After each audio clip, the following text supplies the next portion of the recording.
My wife cheated, got pregnant, and wanted me to raise the affair baby, but I took my revenge. At 48, I sat in my office overlooking the Pacific, contemplating my company's offer. Accepting it would net me about $24 million, making me incredibly wealthy. Despite this, I felt miserable. Professionally, I was successful, but personally, my life was a mess. My name is Jerry Ford, Jerome, not Gerald like the president. I came from a blue-collar, lower-middle-class family and was a screw-up in high school because I found it boring. My guidance counselor even suggested I drop out and find a job. I was a pain in the back. Somehow I graduated high school, probably because they wanted to get rid of me. The Vietnam War was raging, and I enlisted in the Army for 3 years, eager to serve. My dad, an electrician, thought it would help me mature and learn a trade. To my surprise, I thrived in basic training. The discipline and physical demands appealed to me, and I excelled. This led to volunteering for Ranger training, a grueling 2-month program at Fort Benning, Georgia, preparing for Vietnam. I wasn't a big guy, just under 6 feet and 170 lbs, but I stayed in shape by swimming. The training honed my body and survival skills. 2 months later, I was in Vietnam, which was far from pleasant. I spent over a year and a half there until shrapnel wounded me, damaging my spine and bladder. After months in a veterans hospital, I was discharged. Fortunately, I was incontinent, and my limp is barely noticeable today. The inability to have children didn't bother me much then, but would haunt me later. At 20, out of the Army with no real skills except combat, I was back home, unsure of my next steps. My dad found a VA-sponsored counseling program at Drexel University. After a day of testing, Dr. Cypress suggested I study engineering based on my aptitudes. Despite my poor high school performance, he convinced me I could succeed in college.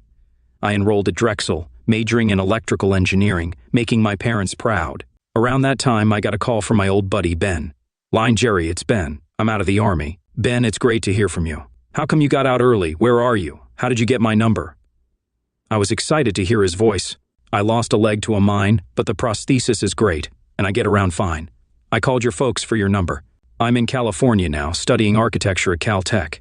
"I'm going to be an architect, Jerry," I laughed. Ben was probably the smartest guy in our unit.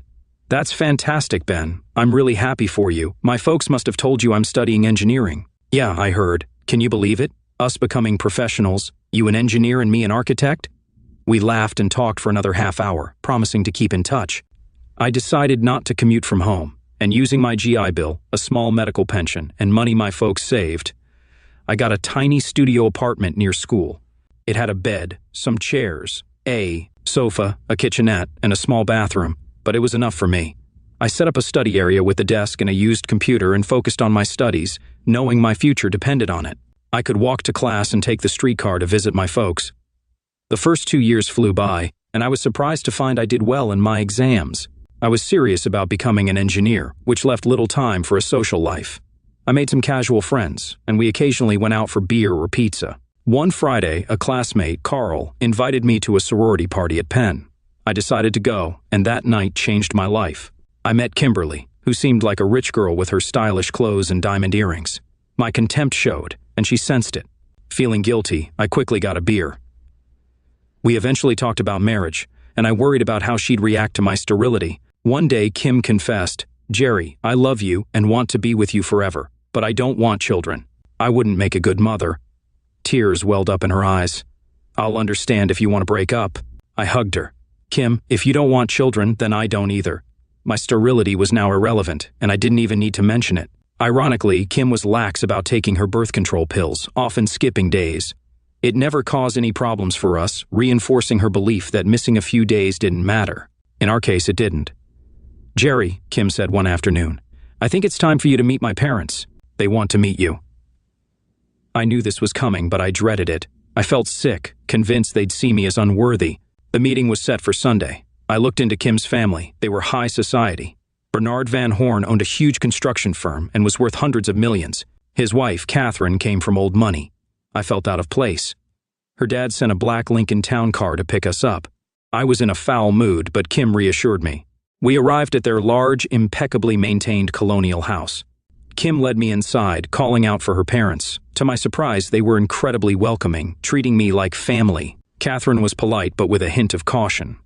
She was about 55, blonde, blue-eyed, and youthful looking for her age, probably mid-40, I thought.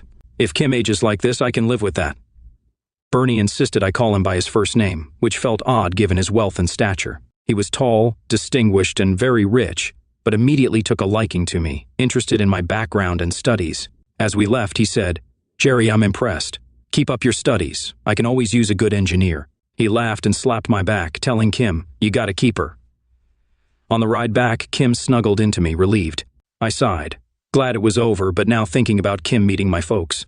The contrast between her family's estate and my parents' South Philly row house would be stark, but I knew my parents would welcome her warmly. Kim's visit to my parents' home went well. She was surprised by their modest living conditions but handled it gracefully. Occasionally I saw a look in her eyes that unsettled me, but I knew she wouldn't look down on anyone. She and my mom bonded in the kitchen over a pot roast recipe, even though I doubted Kim could cook. My dad took me outside and said, "Jerry, Kim seems great and loves you, but she's used to privilege. Engineering pays well, but maybe not enough for her expectations. Just think about it." He patted my shoulder, and we went back inside. When we were in the front parlor, my dad brought out wine glasses and made an announcement. "Jerry, Kim, a toast to your happiness. May your lives together be long and joyful. And now, we have sold the house and are moving to Florida. We bought a small villa on the West Coast, and I've got a part-time job there. Retired of the cold and moving by the end of the month. Cheers." I was stunned but happy for them, joking that they should keep the second bedroom ready for our visits. I noticed a look in Kim's eyes but ignored it. Kim suggested we combine what her parents paid for her lodging with my rent and get a real apartment together. It made sense, so we rented a nice place nearby. Kim insisted she needed a car for school, so her dad bought her a BMW. Our senior year went well. Kim was busy with her studies and wedding plans, while I focused on maintaining high grades. Despite our busyness, we spent less time together. 2 months before graduation, Kim came home with exciting news. "Jerry, I got a part-time job starting next week. If it goes well, it could become full-time after graduation." She was thrilled. She'd be a probationary assistant editor at a large publishing house in Center City. I whined a bit about our lack of time together. "Geez, Kim, we barely see each other now. It'll be worse." "I know, but this is a golden opportunity. Please be happy for me," she pleaded. I forced a smile and encouraged her. "You'll be great, honey. They'll love you." She danced around the apartment while I felt a sense of foreboding. It actually worked out. Kim worked a couple of evenings when I had late classes, so we didn't lose much time together. The semester flew by, and suddenly our wedding day arrived. The ceremony was in a ritzy hotel with over guests, but only a few were my family and friends. I felt like I was in a haze, letting events carry me through. That evening, Kim's father, Bernie, took me aside to a room off the ballroom. "Jerry, I know you have resumes out, but I want you to consider working for me. I need to bolster my technical department, and I want you to train with Donna, our head electrical engineer. This is a real job with room for advancement, and I'll pay you more than anyone else." He grinned, and I recognized this was a great opportunity. We shook hands, agreeing that Kim and I would make it on our own. And that was our contract. My parents gave us a beautiful sterling silver service for 12, which probably strained their budget. My in-laws gifted us a 10-day vacation in Jamaica. I felt awkward about them paying for our honeymoon but didn't want to refuse. I started feeling uneasy about the Van Horns' influence on our relationship. Kim and I had discussed this, and she knew I wanted us to be independent. She brushed off my concerns, but they were real to me. Our biggest disagreement was where to live after graduation and our wedding. Kim wanted to buy an apartment in a high-rise in Center City, close to her job and the Van Horn building where I would work. I insisted we rent a place we could afford and buy later when we were financially ready. Kim was furious that I wouldn't accept help from her parents. I made it clear that we had to make it on our own. She eventually agreed, though grudgingly. We found a nice 2-bedroom, 2-bath apartment near our jobs. Kim had her car, and I could take a streetcar to work. It was convenient. We went into debt for furniture, but I managed Kim's spending, and we furnished the place nicely. Bernie kept his word, and my job was demanding but rewarding. I worked closely with Don Malone, an experienced engineer who taught me a lot. I quickly realized that college was just the beginning of my learning. I often stayed late, eager to learn as much as possible. Kim was also dedicated to her job, advancing from assistant to full-fledged editor within 2 years. She earned good money, and we saved for a place of our own. Kim still wanted a luxury apartment in Center City and often criticized our current place, calling it squalid. Once her attitude strained our relationship. I stayed in touch with Ben Klein, who kept urging me to move to California, but I was content where I was and knew Kim wouldn't want to move. Ben was persistent, but I had to laugh at his efforts. One Friday evening, I had made reservations at a fancy restaurant, had 24 roses in a crystal vase, and a velvet box with diamond earrings for Kim.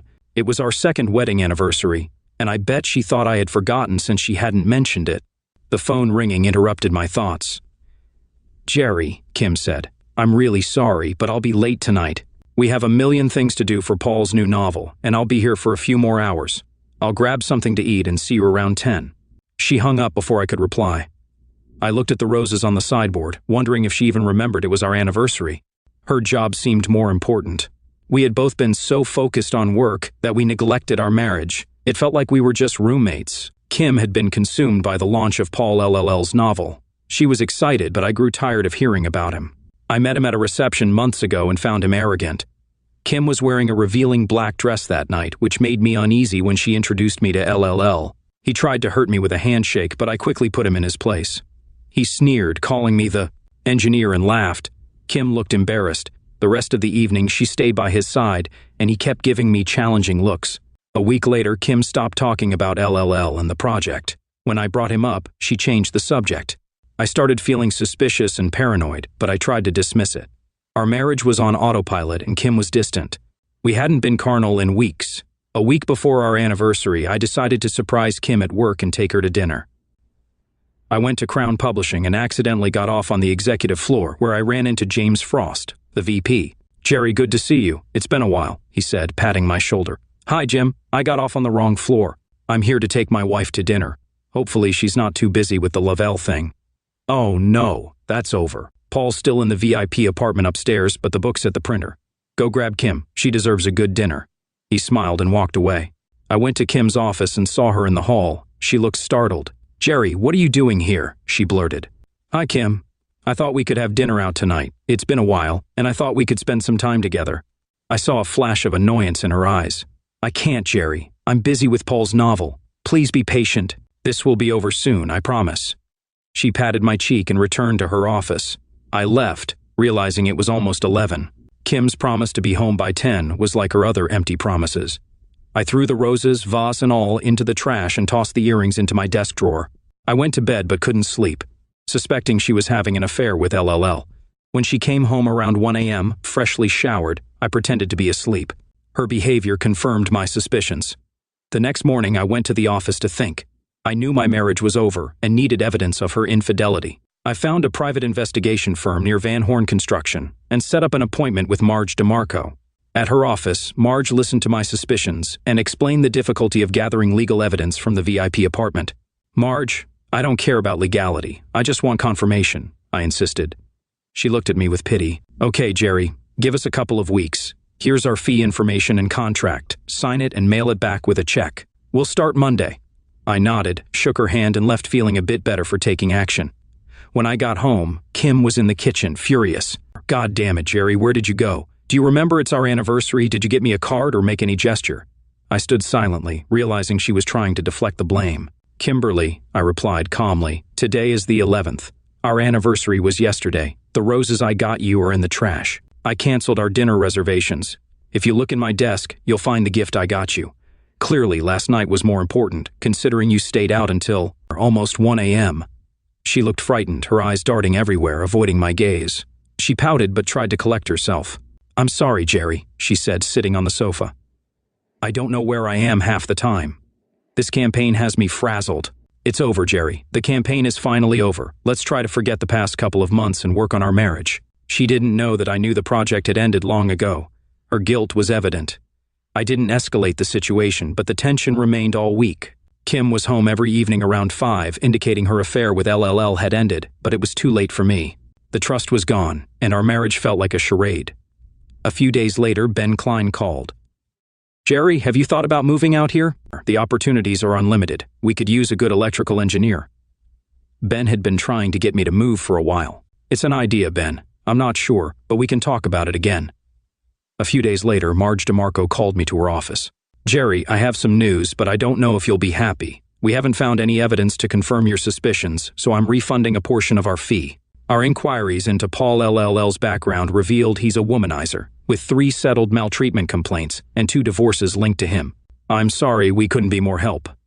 I was disappointed but resigned. I called John Kramer, an attorney, and made an appointment for 10 days later. It was time to end this. Meanwhile, Kim and I tiptoed around each other. A couple of days before my appointment, Kim rushed into the house agitated.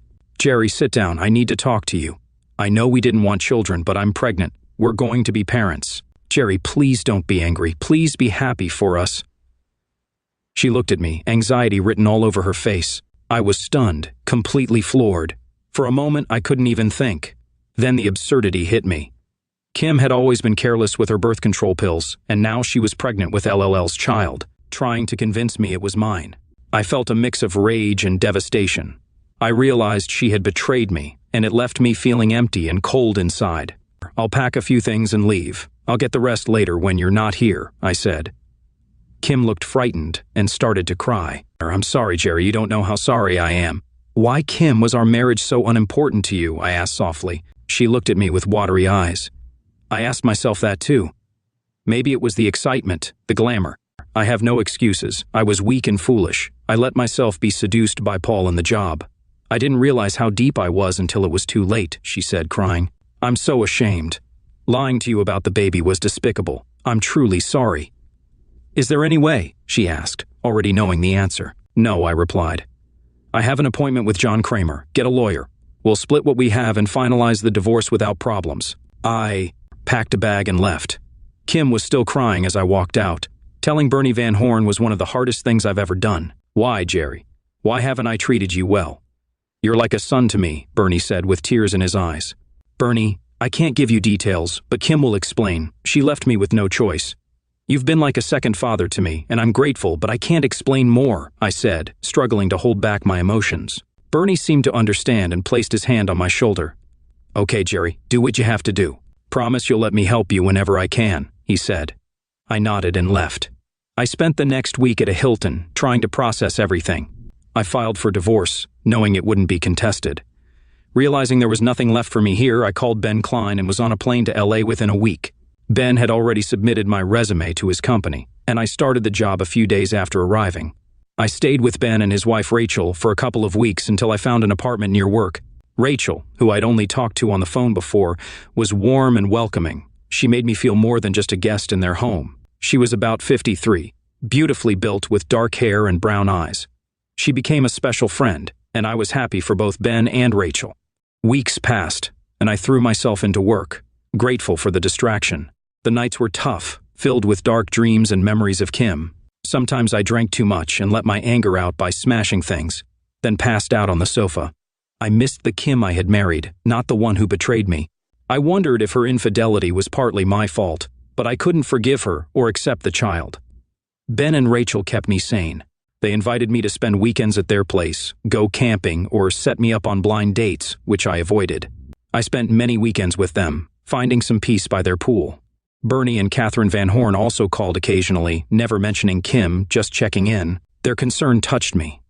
Things got weird at Ben and Rachel's.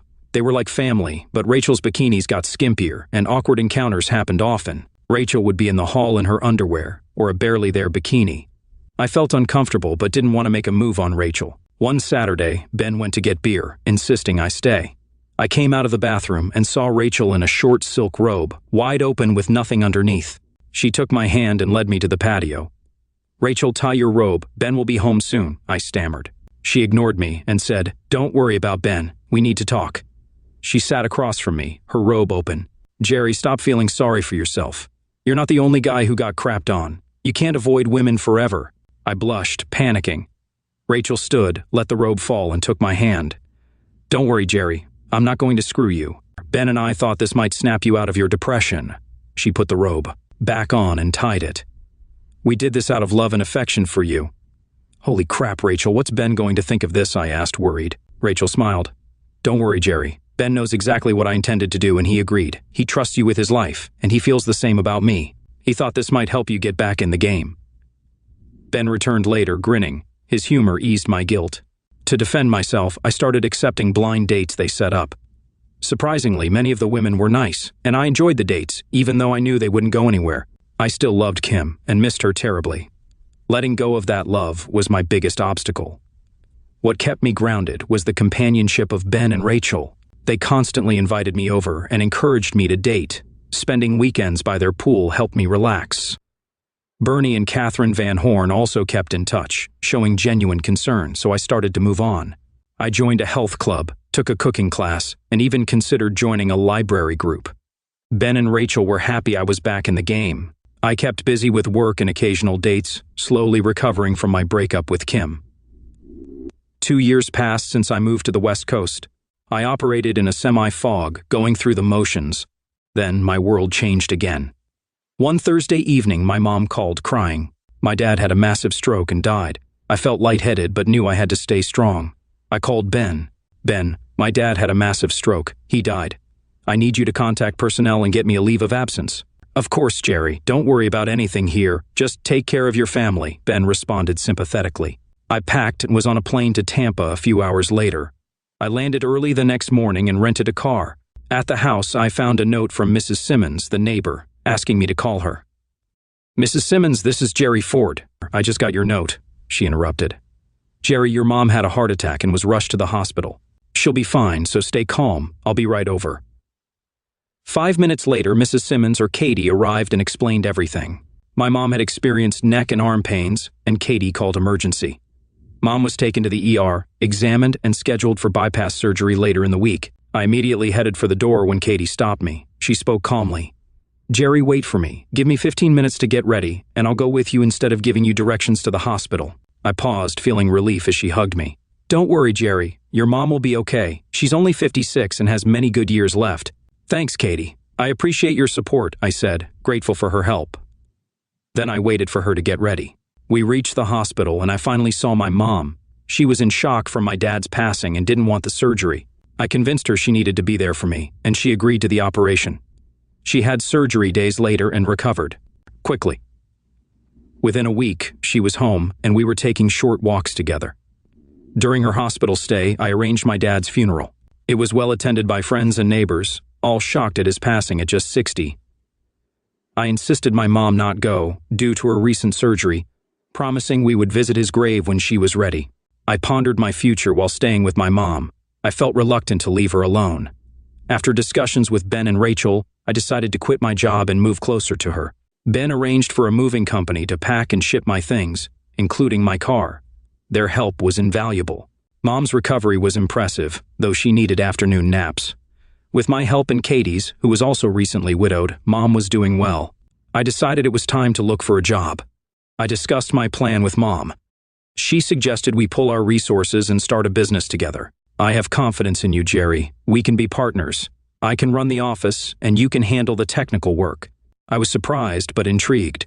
I saw potential in the idea, especially with small contractors needing engineering services. I consulted Ben, who encouraged me to go for it. Mom and I pulled our money and opened a small office. I advertised in local trade publications and introduced myself to contractors. Slowly, work started coming in.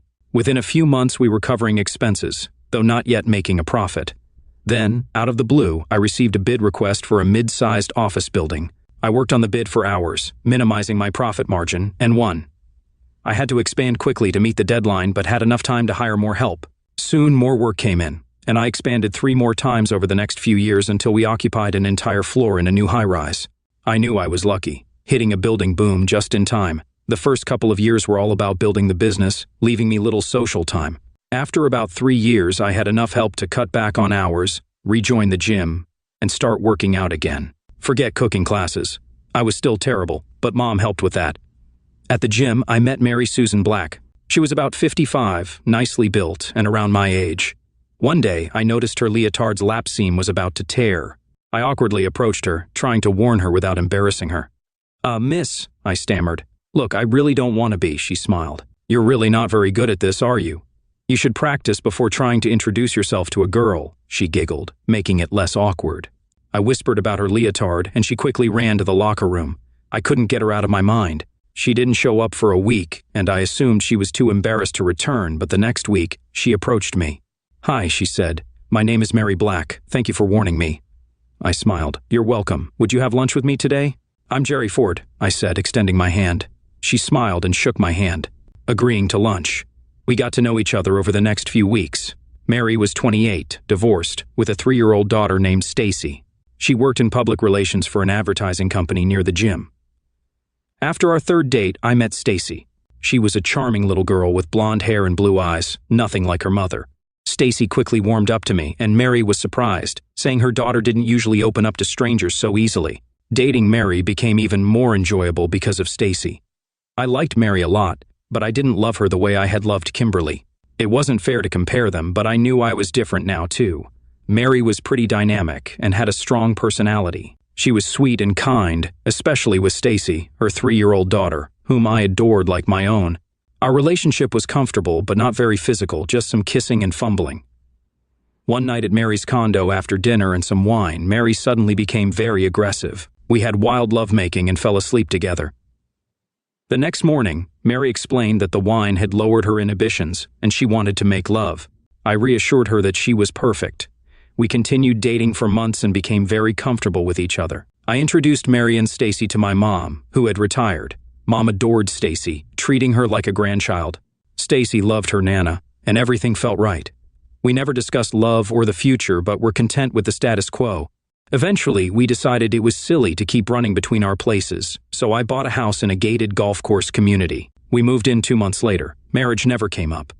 Both our previous marriages had ended badly, and we were happy without that commitment. Stacy started calling me daddy, and I felt like her dad. Life was good. The years passed quickly, one blending into another. My company thrived with a great reputation, and I had a strong team to keep it growing. I no longer had to struggle to keep it afloat. I stayed in touch with Bernie and Kate Van Horn, talking a couple of times a year, and always kept in contact with Ben and Rachel. Mary was doing well too, climbing the corporate ladder to become the director of public relations. However, as she advanced, she worked longer hours and traveled more, usually being home around the same time as me, though sometimes late. Stacy grew into a beautiful, kind, and intelligent young woman. Now almost 20, she was finishing her sophomore year at an Ivy League university. Life was good, and until things started to change. Over the past few months, Mary seemed indifferent, apathetic, and preoccupied. I thought it might be my imagination, but I noticed our bed life had become sporadic. We used to have lovemaking 2 or 3 times a week, but now it had been almost 2 weeks since our last time. Mary often said she was tired or had her period.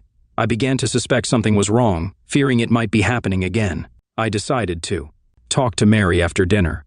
"Mary," I began, "we need to talk. I feel like something's wrong. You seem distant, and it's like you've forgotten I'm here. What's the problem?" I kept my voice soft and non-accusatory. She stared at me. "What the hell are you talking about, Jerry? Are you getting paranoid? Are you accusing me of something? Get off my back." She then stormed out and slammed the bedroom door. I was stunned. Mary had never spoken to me like that. I realized I had noticed a tone of disrespect, maybe even contempt, from her lately. I wasn't imagining it. I decided to find out what was going on, just like I had done years ago. I slept in the guest suite that night. Mary emerged the next morning, red-eyed and tearful, apologizing profusely. We made up and promised not to fight again. Mary blamed job stress, claiming a big client was on the brink of leaving. I didn't believe her and decided to find out what was really going on. Mary's late nights and occasional travel weren't unusual, but recently they'd become more frequent.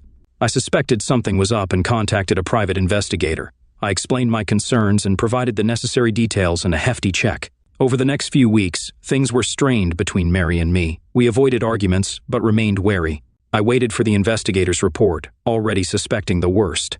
When the report came, it confirmed my fears. Mary was meeting a man named Howard Branch, a 48-year-old divorced guy. They met at restaurants, held hands, kissed, and checked into hotels. She also saw him during her business trips. I was hurt, but not as devastated as with my first wife. I realized I wasn't strong enough to handle this betrayal. I consulted my attorney, thinking a separation would be simple since we weren't legally married. He warned it could still be messy, and suggested a mutual agreement to avoid court. The following Friday after dinner, I confronted Mary. "How long have you been seeing him?" I asked softly. Mary looked shocked and teary. "I'm sorry, Jerry. I hoped you wouldn't find out," she said, tears streaming down her face. "How long, Mary? I know his name, Howard Branch. Do you love him?" She lowered her head, sobbing. "About 8 months. I saw him at the mall. He's my ex-husband, Stacy's father." It felt like a knife to my chest. "Stacy's father? No, I'm Stacy's father," I exploded. "No one will take that away from me." Mary cowered, crying. "You are Stacy's father. I just meant he's her biological father. Do you love him?" I demanded, trying to stay calm. "I don't know," she wailed. I knew it was a mistake, but I couldn't say no to him. It was like when we first met and married. I couldn't keep away from him. She was crying, gasping for breath, and looking a mess. I handed her some tissues, feeling deflated and sorry for her. My anger had dissipated, replaced by a sense of disappointment. Mary wasn't the same person anymore, and I felt I was back at the start, dealing with another, failed relationship. Despite not being the love of my life, her betrayal hurt deeply. "I'll be sleeping in the guest suite tonight," I told her. "Please move out as soon as you can. We'll tell people we drifted apart." Like my mom and Stacy leaving the room, I felt like an old man. The next morning I went to work, trying to focus, but it was tough. When I returned, Mary was gone. She had taken most of her things but left a letter. "Dearest Jerry, I'm deeply sorry for the hurt I've caused. You've done nothing to deserve my shameful behavior. I don't understand my attraction to Howard. I know he will destroy me. I vowed never to see him again, but I'm unsure if I can keep that promise. You've been kind and loving. None of this is your fault. I've come to love you, which makes my actions even more horrible. I beg you not to hate me. All my love, Mary." I collapsed into a chair, the letter falling to the floor. I knew I would miss Mary, but I also felt relief. I needed solitude to get my head straight. Then a thought struck me. I needed to take care of Howard Branch for Mary and for myself. I had his address and was determined to confront him. That night I changed clothes and drove to his seedy apartment building. When he opened the door, I pushed him off balance and entered, closing the door behind me. He yelled, "I'm going to tear your head off," but 5 seconds later, he was on the floor moaning. I pulled him into a sitting position and began to explain the situation. "Listen carefully, Howard. My name is Jerry Ford. My friend's name is Mary Black. Understand?" I slapped him, and he nodded quickly. "Good," I continued. "I'm going to show you pain, but I won't leave many marks." For the next minutes, I inflicted pain until he threw up twice and begged me to stop.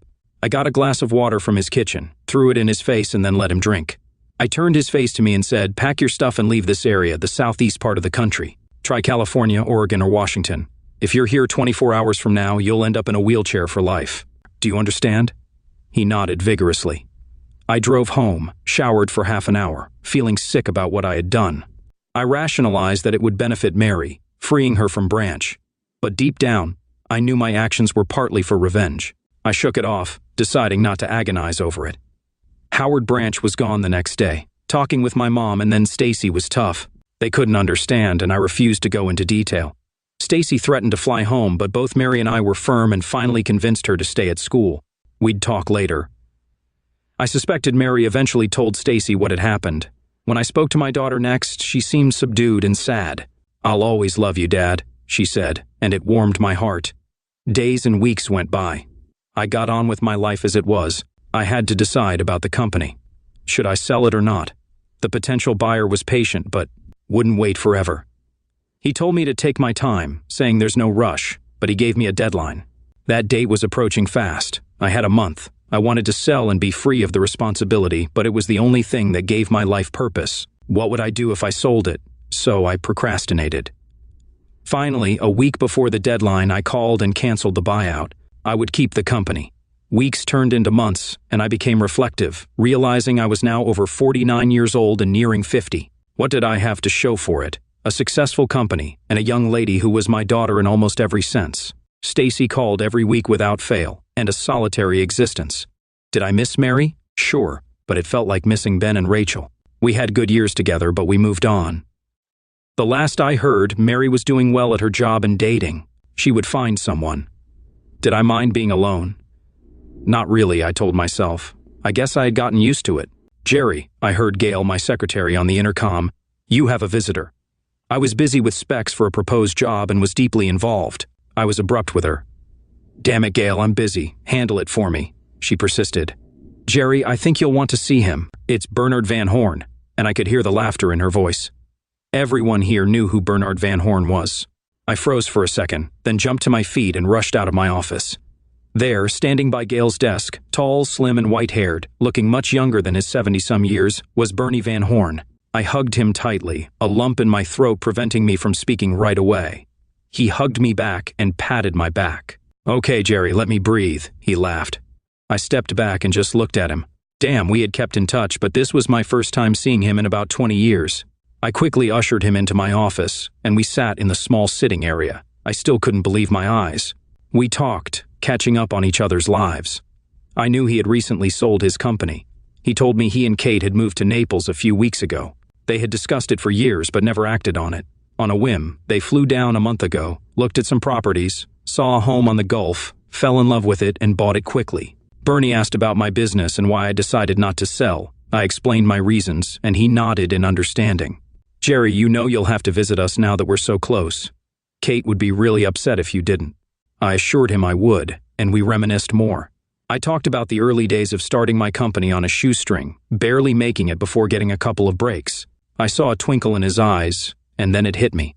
My God, what an idiot I was. I never suspected, but I should have. It was Bernie. He gave my company the push it needed. I stumbled over my words trying to express my gratitude. Don't be silly. All I did was call in a couple of favors. You took the ball and ran with it, and everyone saw the excellence of your work. Your company's success was due to your talent and hard work. I did very little, he said dismissively. There was a lull in our conversation, and I saw him looking at me expectantly. I knew what he was waiting for, and it was time anyway. I really wanted to know.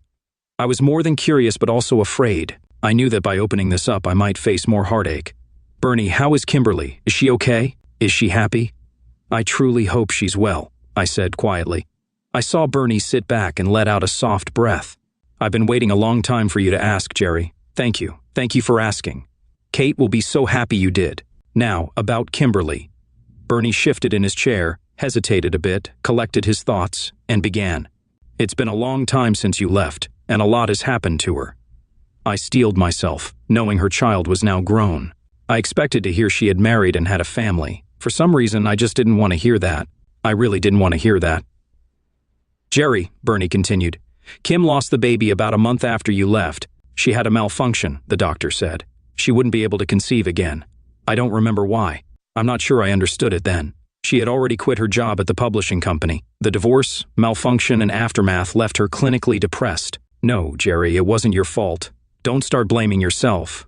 What happened to Kim was her own doing, and she knew that.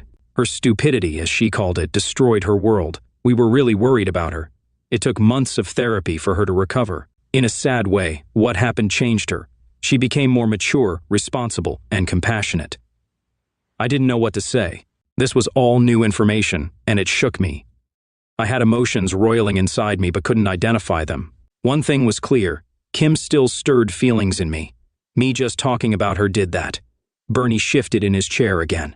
When things settled down and Kim was recovering, she told us she wanted to study medicine. We were stunned and thought it was part of her depression. But she assured us she had thought it through and really wanted to do it. Long story short, she enrolled at Penn's Medical School and became an MD, specializing in pediatric oncology. She knew she'd never have children and wanted to help others. Bernie paused and watched me. I didn't know what to say. Kim had loved her job as an editor, so it was shocking she had resigned. Maybe the pregnancy caused that. Losing the baby must have been devastating for her, though I couldn't muster sorrow for it, given how she got pregnant. The rest of what Bernie told me stunned me. She couldn't have children, became a doctor, and specialized in pediatric oncology. Was this the Kim I knew? It was hard to process. Do you know why we moved here, Jerry? Bernie asked. The biggest reason? We wanted to be near Kim. We wanted to be near our daughter. I looked at him, blankly. Near her? What? I sounded like an idiot. I was overloaded with information. Kim is here, Bernie said. She accepted the position as Chief of Pediatric Oncology at the Cancer Center at the University in Tampa. She's been on the job for a couple of months now. Jerry, would you like to see her? Say hello, maybe? No, don't panic. She doesn't know I'm here. She'd be pissed if she knew I suggested it, but she knows you're in Tampa. Do you think that influenced her decision? He teased with a twinkle in his eyes. Jerry, all kidding aside, she would have accepted the job because it's what she wanted. But knowing you were here gave her pause. It's not that she didn't want to see you, she didn't want to complicate your life. I shook my head. I had to process everything Bernie was telling me. It was too much. I had to sort it all out. Bernie saw my confusion and stood up. Okay, Jerry, I know I just unloaded a lot on you. Think it over. I'll be in touch. I managed to stand up and walk him to the door. I watched him walk down the hall, then returned to my desk, asking Gail to make sure I wasn't disturbed. I had a lot to think about. Kim is actually here in Tampa. My pulse quickened. I knew the questions I had to ask myself. What did I feel for Kim? Did I still love her? These were questions I'd avoided for years, but now they demanded answers. I wasn't going to lie to myself.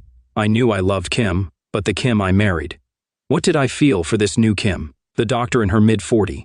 I knew I had to see her, meet her, speak with her. Bernie and I kept in touch. I visited him and Kate in Naples and was relieved but sorry Kim wasn't there. I wanted to see her but was fearful of what I might feel or not feel. I was a mess. One Saturday, Kate called and invited me down for the day. It was sunny and hot, and I had a few bathing suits there. I packed a clean shirt and drove down I-75. I let myself in the front door and called out their names. In the large sunroom at the back, I saw Kim standing by the sliding glass doors. My breath caught. She was about 20 feet away, silhouetted by the sun, but I knew it was her. My mind went back through the years. She hadn't changed, still trim, taut, and well-groomed. I walked over, and we stood gazing at each other. "Kim," I said softly.